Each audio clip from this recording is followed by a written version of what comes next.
So, dito naman tayo na side. Kasi, ito na lang yung area na hindi pa natapos, guys. Ito, nagawa ko na siya. Yan, tapos na siya. Yan. Ito, tapos na rin. Yan. Tapos, ito na lang siya. Yung biga, at saka yung taas. Alam niyo pa, guys, na lahat dito, ako lang nag-i-skim coat. Buhay talaga, guys. Talagang as in. Tapos ito, alisa mo na. Ito yan. Tapos ko na yan. Ako nag-skim coat yan, guys. Yan. Lahat yan. Yan. Oh. Ito wala pang bintana. Ito yung kwarto ng mga anak ko. Yan. Ito, guys. Dito. Yung paakyat sa third floor. Tingnan mo naman yung gawa ko, guys. So proud. Akala mo naman professional, oh. Oh, akala mo pininturahan na yan. Pero hindi. Skim coat lang po yan. Ganun kakinis ang gawa ko, guys. Walang rough.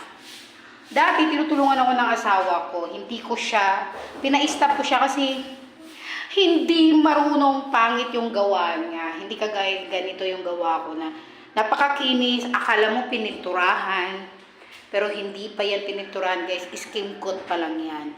Yan, ako gumawa niyan. Buwis buhay yan, guys. Ito, yan. Tinapos ko yan. Ito yung hallway namin. Yan. Ito, kwarto ng mga anak ko. Ito, yan. Yan siya. Yan. Ito na, guys. Ito yung hangganan. Hindi pa nasa anuhan ng railings.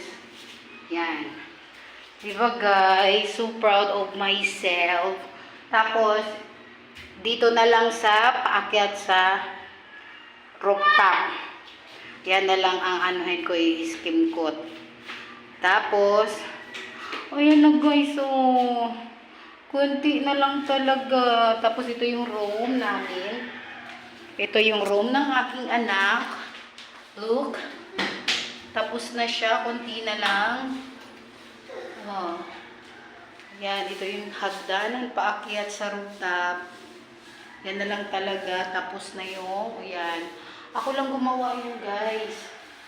Oh. Skim coat. So proud of me. Ang hirap pag skim coat yan, guys. Buwis buhay. My gosh. Tapos ngayon, dito na ako sa kwarto ng aking anak. Ang patungan ko is drum. Pero pag nasa kisame na ako, itong bakal. Kaya, dito na ako, guys. Nakapag, ano na ako, first coating. Ngayon, second coating na tayo. Para, pag napinturahan na siya, guys, madali na lang. Ayan. Tchadang! And, tchadang! Ang hagdanan wala pa. Paakyat yan sa rooftop. And, last tip. Tchadang! Diba, guys? So proud of myself. Kinaya ko. Kung kaya ko, kaya nyo rin. Alam nyo, guys, natutunan ko lang yan siya. Nanood ako sa YouTube. Yung mga Chinese, mga China, ganun. Babayang gumagawa, nag-i-skim coat. Ang bilis nila. Sabi ko, kung kaya nila, kaya ko rin. Kaya ito yung pinagbibisihan ko, guys. 3 hours pa lang start ako ng 8. Matapos ako 12. Tapos, magpe-prepare ako ng lunch namin. Tapos, pero bago ako mag-start yan, naglilinis na ako sa baba. Ganyan, nag-aasikaso mo lahat.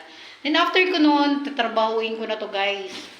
Tapos, matapos ako, mga 3. Ganyan. Kaya, ang laki na akin. O, diba, kaysa naman, magbayad ka, guys.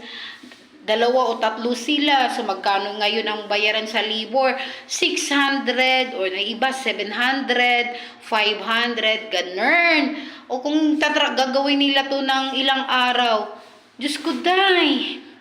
Ang laki babayaran mo. Tilaking tipid. Kung ikaw naman ang gagawa, nakatipid kayo. Magagamit nyo pa yung pera sa ibang bagay. Kaya yan, guys, so proud of myself. Ito naman, guys, yan yung CR namin. Hindi pa tapos yan. Yan, CR namin.